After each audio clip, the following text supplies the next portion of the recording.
you think? Oh, that's right. What do you think here this morning? I think we're live on the radio. I think we're live on Facebook. So good morning, good morning, good morning. How you doing? We're live at WCRS 98.5 FM, 1450 AM. So I got that number. Now, here is the deal. I'm going to be coming up with a promotion, all this kind of stuff. But I'm so excited about it. And we kicked it off on Saturday. Our new text and leave a message line. Yes, you can actually call this number. See, I had a wrong number out there on Saturday, so if a couple of people had written this down, if you'd write down this one, this is the correct one. We had wanted a local number, and we finally got a local number. So it's just a local number here that you can call, and you can leave a message, and if you can just text it and say... Don't say anything, but I wanted to say this or whatever. Or, we can take your text. We can also, on some of them, we'll do what they call a talk back live. That's right. You record the message, and then through the technology amazement of it all, we can play it live on the radio. So this is going to be fun. That new number, the one to write down, the one to keep for eternity, 864-332-9355. That's 864-332-9355. We are going to be doing some promotions and stuff with it to get everybody on it. Now, our original line, the 864-229-7984, that just rolls off my tongue, is going to become what I call the legacy line, meaning we'll always have that line, but we're trying to update with technology and all this good stuff and give you a really, really cool experience. That's right. So, whoever wants to call and say, congratulations, Ann, just give me your first name and then say your message. You don't have to text it. I don't know about you, but by the time I text something, it's outdated. So this is just a cool way. You pick up the phone, you call the number, it's a local call, and you say, congratulations, Ann, or you say, wow, that's really cool, or you say, what are you doing, Ann? Either way, it's okay with me, but let's get started here this morning. There's so much going on in our federal government. It is hard to keep up with everything. But one of the things that I was looking at, yesterday I think it was how I love John Kennedy because he always has something cool to talk about, and he's always right on point, which I think is so fun. And of course, he is the senator from Louisiana. He has a lot of pithy comments that he shares with us. So this is one I thought I might start off by playing this. This one should frighten the crap out of you, truthfully. So we're going to play it right now, I think. Let's see if I can pull that up. Yes, here we go. Let's see if it'll play right now for you. Take it away. This is John Kennedy. If you eat radioactive foreign shrimp, you may turn into an alien. And this clip actually made it onto YouTube, and it shows a picture of the alien from the very first Alien movie. So let's hear what John Kennedy has to say about that this morning. This is a photograph of the alien from the movie Alien. This is what you could end up looking like if you eat some of the raw frozen shrimp being sent to the United States by other countries. Now, let me tell you what I'm talking about. In late August, the FDA found... Okay, if you're watching on Facebook, I've pulled the YouTube up, and you can actually watch along with us right here. It's kind of cool. Take it away.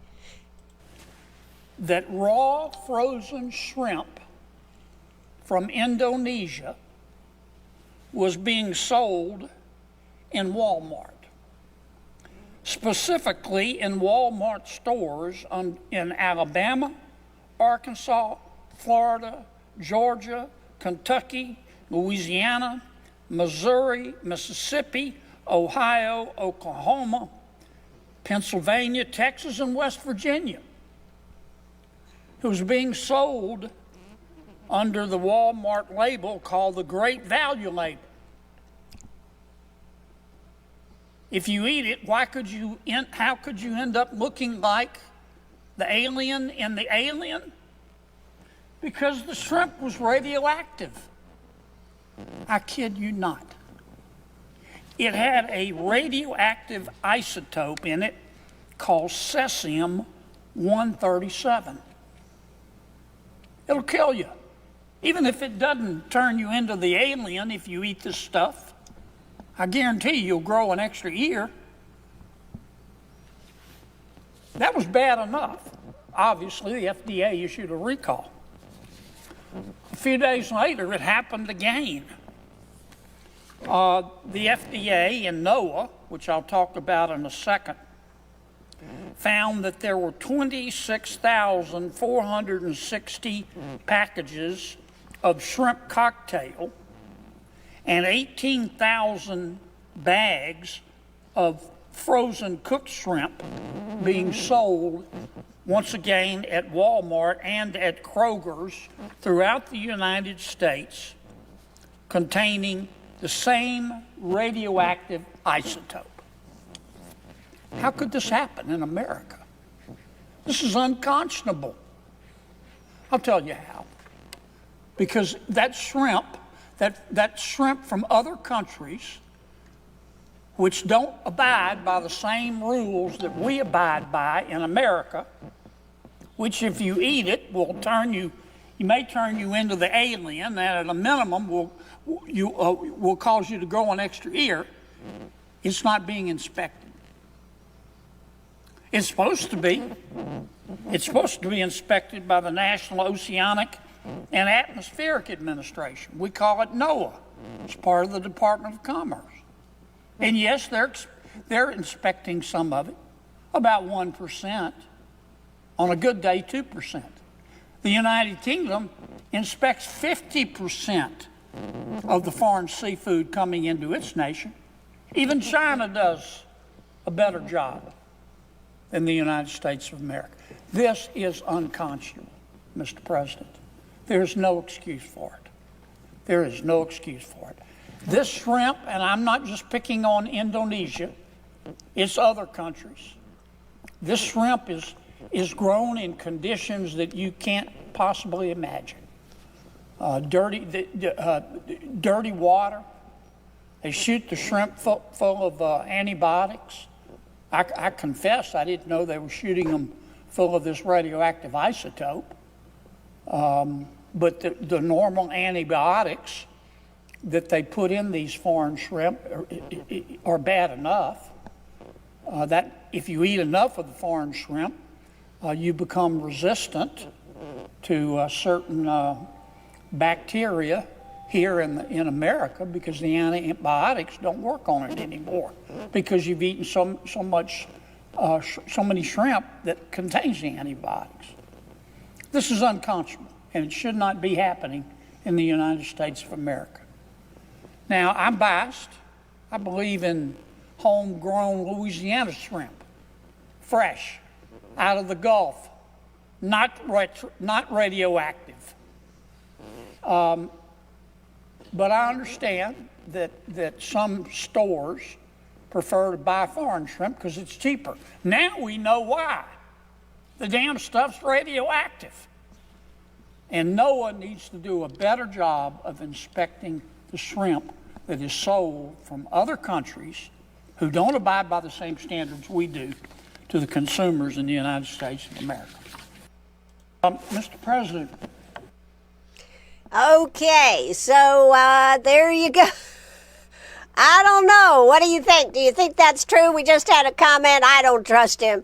I think she was talking about John Kennedy. I don't know. But, you know, we've heard about inspection problems, and this NOAA that is supposed to be inspecting everything coming into the country. We've had our own issues with South Carolina shrimp, which is part of the reason I brought this up, is that people are selling shrimp from out of the country as South Carolina shrimp, and what they found is it's not South Carolina shrimp.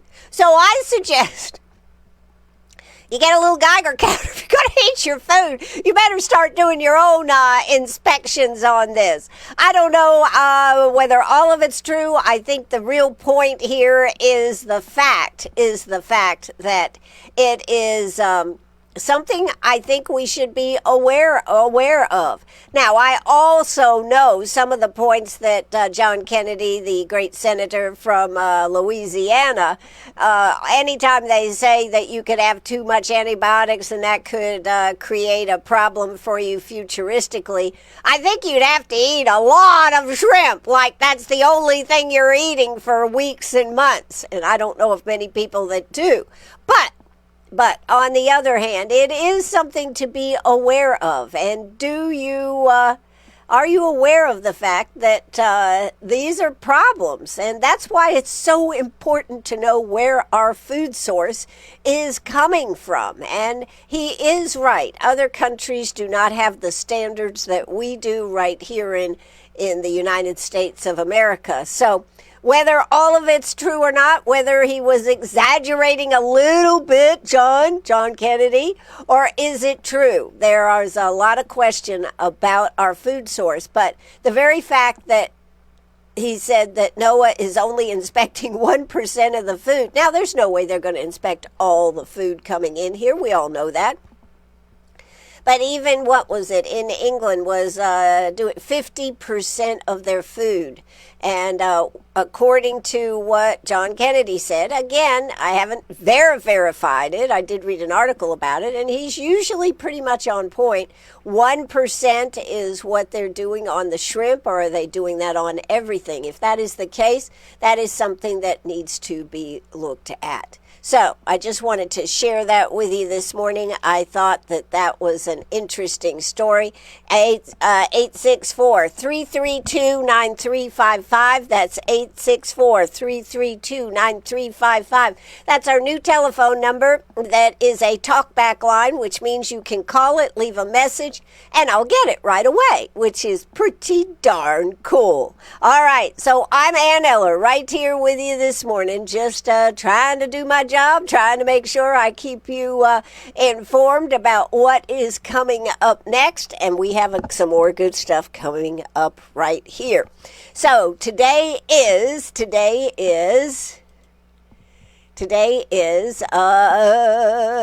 what is it?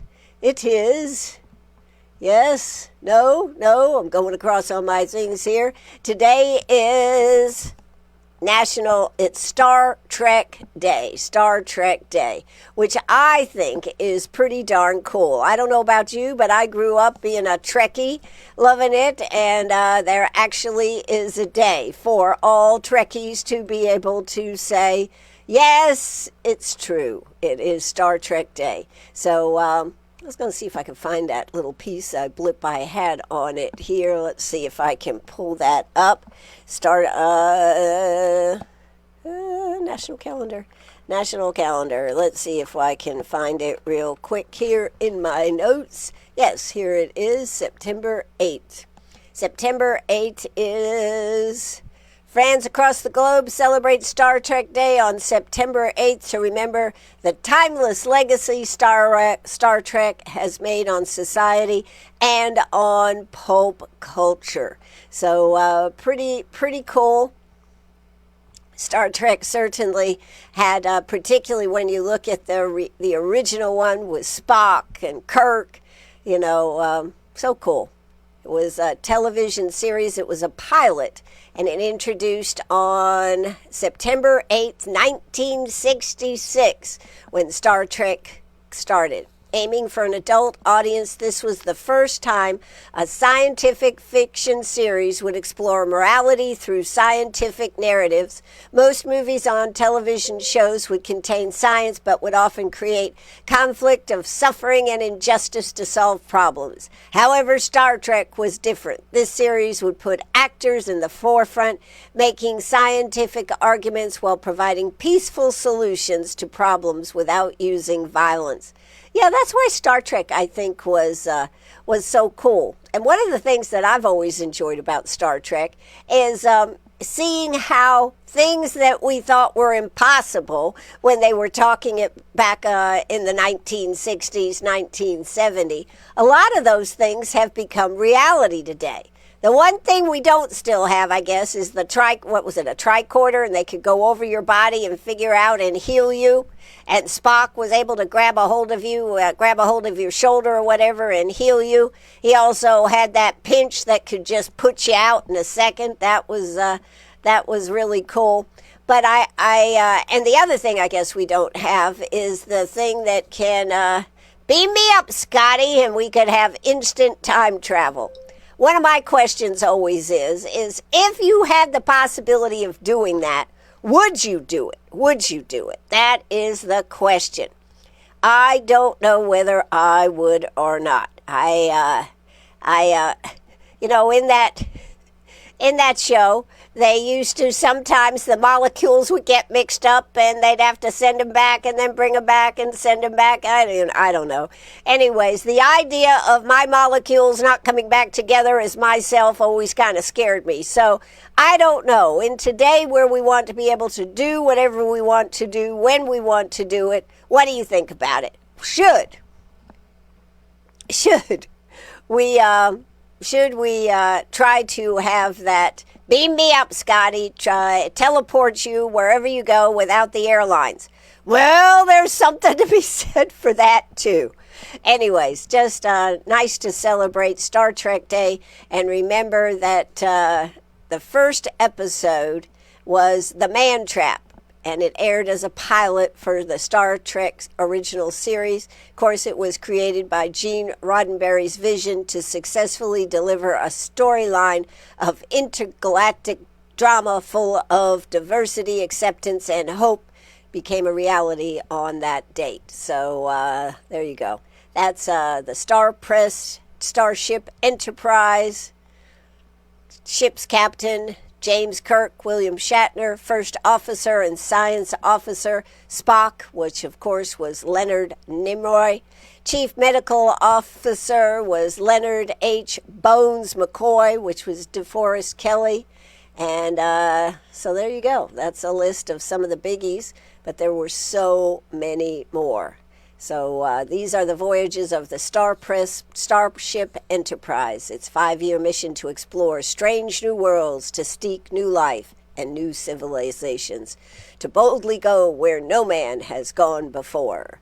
And, William Shatner actually got to go up in one of the space flights with, Elon Musk. Was it Elon Musk or the other guy? Bezos. I think it might have been Bezos. Anyways, he got to go up in the space thing. What is he? 90? He's 90 plus, and they still let him go up. I guess when you got enough money or you got enough fame, they let you do things like that. But interesting stuff. So that's a cute story. Just to mix things up here this morning. So what else do we have this morning? You can text or call me 864-332-9355. That's 864-332-9355. That is the new text line and also call line. You can call and leave a message and I will get it. So we'll be promoting this and rolling this out in the next few days, but I wanted to make sure that you have that number. Of course, you can text or call the old line. We're going to call that the legacy line, 864-229-7984. So just a few of the things that are in the news.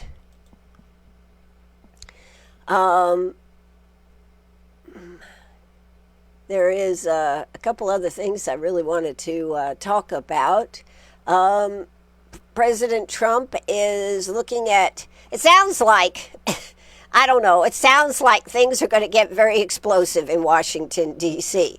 I mean this kind of literally, because he's looking at going into Chicago, quote, in the next few days. He's looking at putting more sanctions and more problems for Putin in the next few days. He's tired of waiting, and it looks like he's about ready to make that change and flip everything on its end. So we will see what is happening.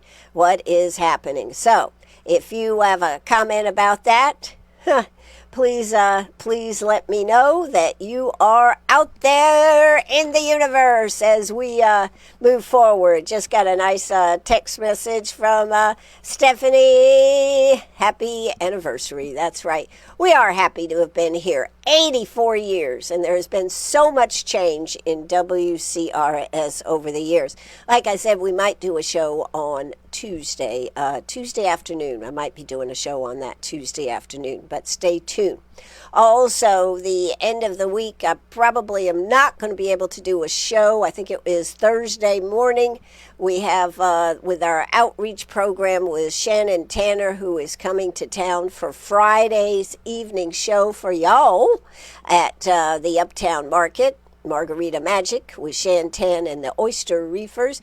We're actually going to be out early at Benjamin Mays, and then we've got we're going to Woodfields, and we're going to be at the Marywood. So we've got a lot of different places we're going to be, and so I can't really be in all the places at once. I guess due to the magic of technology, I could record a show, but what the heck? I think I'll just say I'm out in the world, and we'll be doing some Facebook Lives on some of these things. So stay tuned. It's going to be very interesting. All right. So I wanted to discuss. Actually, I've got two stories here. One of them is. Oh, this is kind of fun. Let's do this one today. All right. The show I want to do is, were you paying attention when Living the Country Life played on Friday? Talking about birth control for rats. You dirty rat. Well, I just thought that was hysterical that now we are going to be giving birth control to rats. Now, this is not a new technique. They've been doing this for years. But when you hear how many rats one rat can have, it's pretty frightening. And they only live 1 year. That's what it said. Rats only live a year. Now, you see some of those ones up in New York City. You kind of wonder, are you sure you just been living 1 year? Anyways, the rats can really produce. So I want to play this. This is just a little clip from Living the Country Life about rats. Take it away this morning. Whoops, here we go. Rats reproduce faster than we can control them. Hi, I'm Jody Henke. Get rid of your rodents naturally with a registered rat contraceptive. Rats have been plaguing us for centuries, and where there is one rat, there will be a lot more. Once a female starts reproducing, she can have 15,000 descendants within her year-long lifespan. An Arizona company called Sinestech has developed birth control for rats that will stop the rodents from ever having grandkids. Ken Siegel is the company's CEO. He says their EPA-registered rat contraceptive is called Contrapest. The concoction is like a rat milkshake. It's a liquid product. Rats actually love it. It is in a bait station that's only accessible to rats. They drink it, and in the case of both males and female rats, they become incapable of reproducing. And the effect lasts for 50 to 70 days. Rat actually lives around a year, but that effect, as long as they continue to consume it, stays for the rest of their lives. Siegel says the contraceptive is environmentally responsible and has reduced rat populations by up to 95% in a wide variety of urban and agricultural settings. The rat downfall is accelerated by combining it with other integrated pest management solutions. This new contraceptive technology is available in all 50 states. Learn more about birth control for rats at livingthecountrylife.com. I'll see you in the country. Live in the country. You can find more information on today's topic, share your tips, and post photos by visiting us online at livingthecountrylife.com. All right. Well, did you hear that? How many rats can be produced by one rat? Oh my God, this is phenomenal. This is phenomenal. So if you have a rat problem, you might want to get some of this birth control for rats. It is amazing what they can do, isn't it, with birth control here. And the thing about it is, the other thing I thought was interesting. God, my hair's a wreck here this morning. Okay, well, let's see. Let's get that out of the way. Okay, so the other thing that I thought was most interesting about that, they got to keep taking the birth control, right? And it lasts for 50 or 60 days. And it's only for rats. Well, how do you know that it's only for rats? That would be my question. So I just thought that was one of the most interesting ones I've heard. And how to control the rat population. You dirty rat. Do you know that Cagney actually never said that? I was trying to pull up the clip for that. And he actually didn't say, you dirty rat. He had a few other words in there. So there you go. Just sharing my knowledge of vast knowledge. I think I've become like Jeff.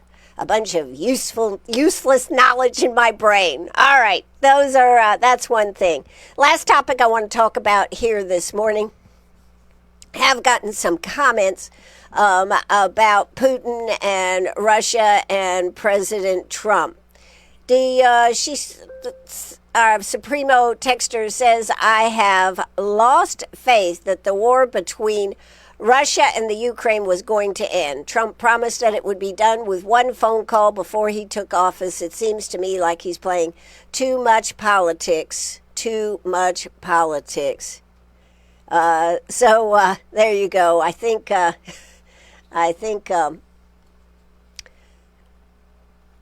I'm going to say in defense of President Trump that he probably didn't realize how, even though he was getting all these updates and this type of thing, he probably thought that maybe Putin was more willing to roll over than he thought. But people that are committed to do something, it doesn't matter what it is, does it?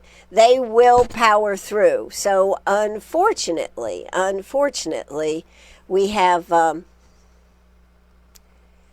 situation here that just keeps going forward. I guess and can Putin be stopped? I think that's the question. When you look at Putin being in China for the big parade that they had and everything, that would have caused me, if I was in charge of everything, that would cause me big pause. So I agree. It doesn't look like this war is going to end anytime soon. There's even a lot of question about the strike that they made in Iran on the nuclear facilities, how much was actually destroyed. I think President Trump is doing a great job. But I also think that there is a lot of promotion about how great a job he's doing. And sometimes we need to step back and evaluate what we're doing. Are we really doing what we think we're doing? Sometimes you can begin to believe your own promotion. And that is a dangerous thing when you believe your own promotion.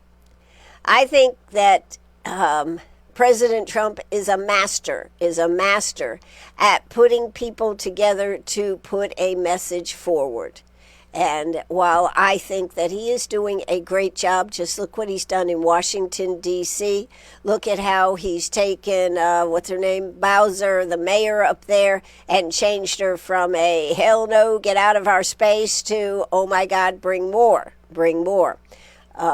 And of course, going into Chicago, they have, the media is doing a great job as far as the media that's on the side of Trump, like Fox News and maybe a couple of others that are out there, bringing the factor that the people want to stop the crime. And how could you not want to stop the crime? However, However, and it is something that he has the right to do if he makes that decision, even though the Supreme Court said, no, you shouldn't have gone into Los Angeles. I haven't studied up on that to really know enough about it, but it is something that we are watching every day. It is something that we did do. We stopped, this is one of our texters reminded me, we stopped Osama bin Laden. That's right, we did stop Osama bin Laden. And so why is it that we cannot get Putin to comply? Why is it that we can't get Iran to comply? Why is Israel and Gaza not able to resolve and move forward? Why is there still all this killing going forward? I don't know. I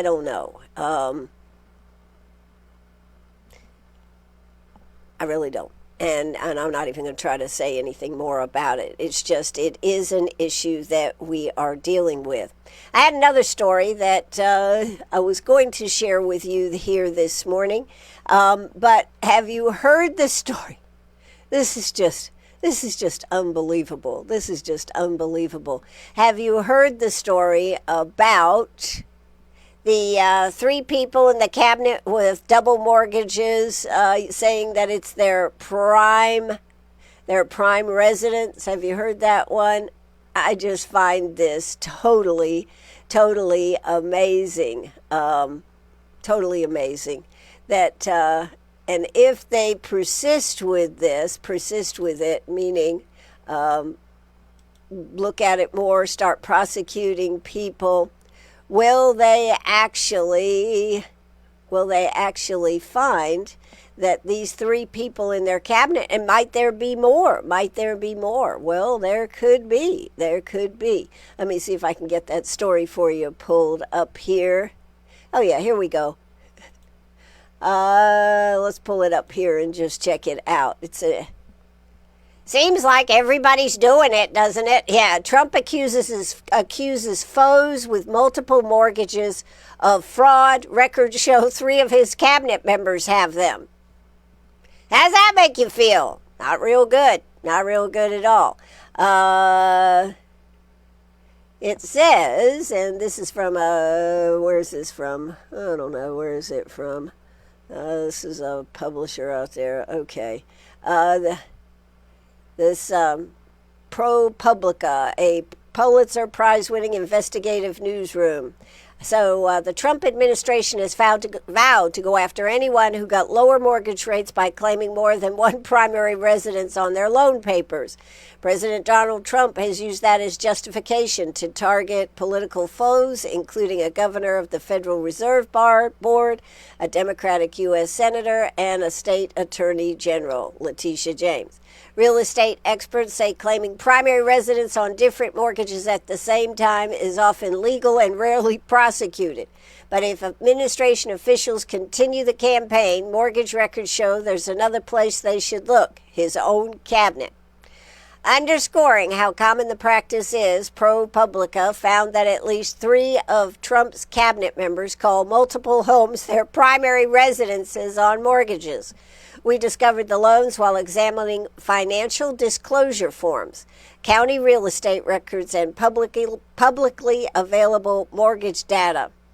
So, Labor Secretary Lori Chavez DeRemer entered into 2 primary residence mortgages in quick succession, including for a second home near a country club in Arizona, where she's known to vacation.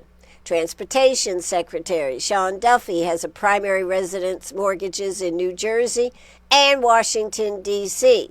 Lee Zeldin, the Environmental Protection Agency administration, has 1 primary residence mortgage in Long Island and another in Washington, D.C., according to loan records. So, in a flurry of interviews and rapid-fire posts on X, Bill Pulte, the Federal Housing Finance Agency director, has led the change in accusing Trump opponents of mortgage fraud.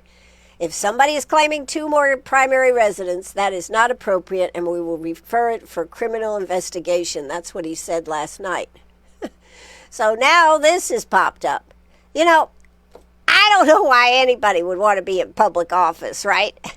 All 3 cabinet members denied wrongdoing. In a statement, a White House spokesman said, "This is just another hit piece from a left-wing dark money group that constantly attempts to smear President Trump's incredible cabinet members." So, is it?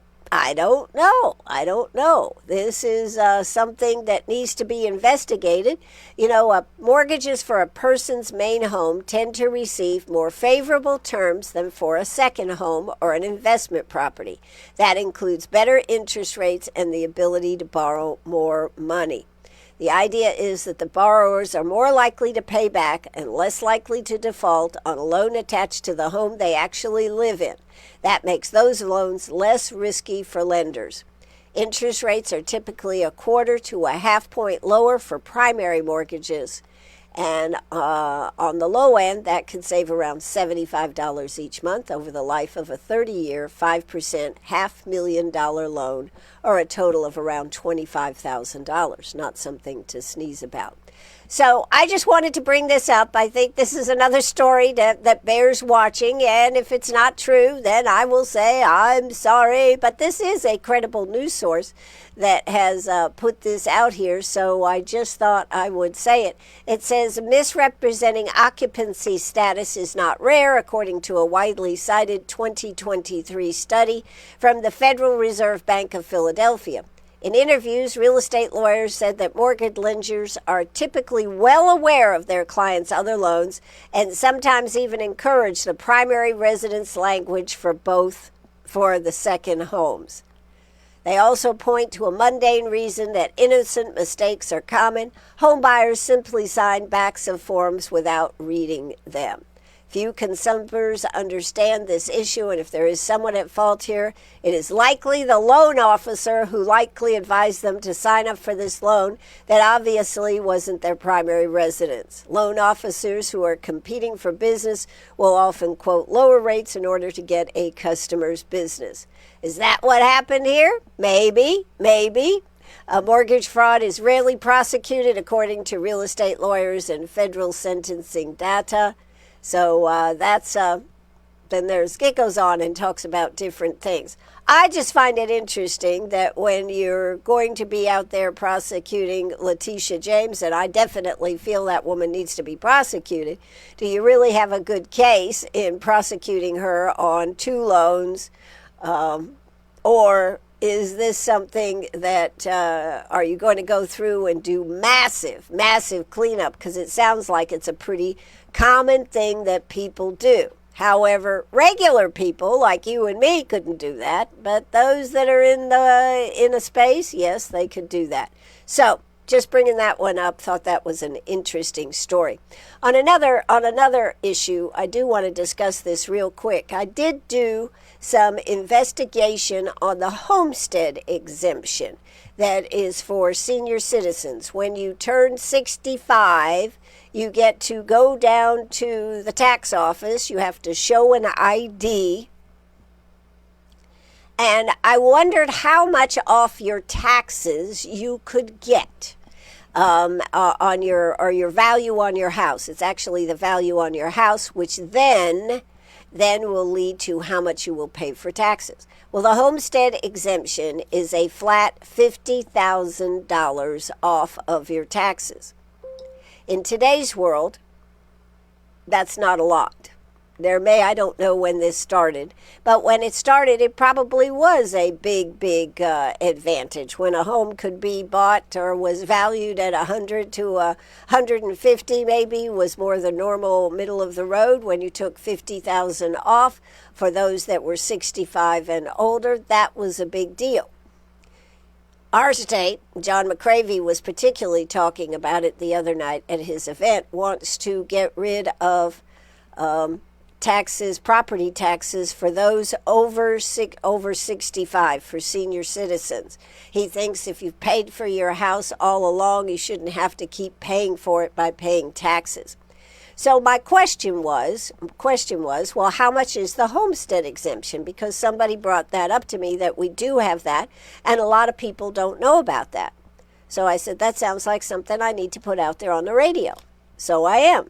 If you are 65 or older, you have to physically go to the tax office. You have to show them your ID and also sign a form, say that you're applying for this homestead exemption, and you do get $50,000 off your taxes on your home. While not insignificant, I would say that one of the things that our state government could do is simply up the homestead exemption, right? If they upped the homestead exemption, right? Would they be able to make this an easy way so that seniors did not have to continue to pay taxes? They want to do away with it, but I'm kind of looking at this from a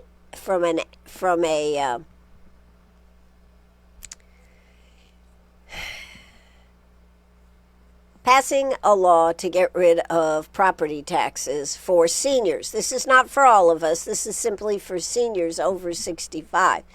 Is a very worthwhile cause.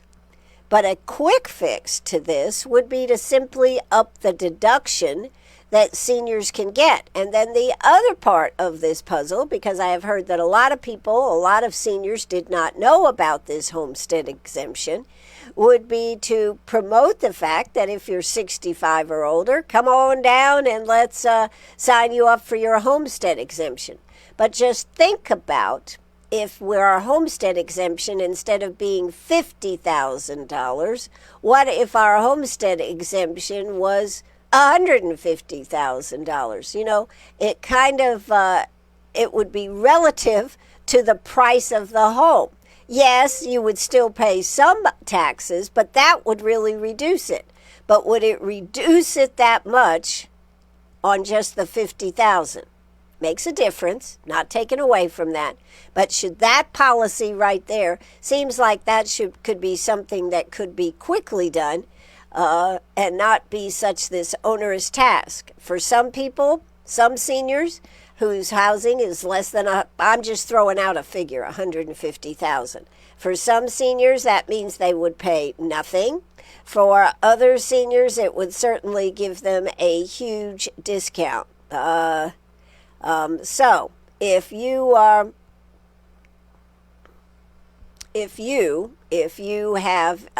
65 and you haven't signed up for the homestead, go ahead and get that $50,000 deduction. John McCravey says that's going to be one of his key issues. And like I said, I need to look up when exactly that homestead exemption started in South Carolina, the $50,000.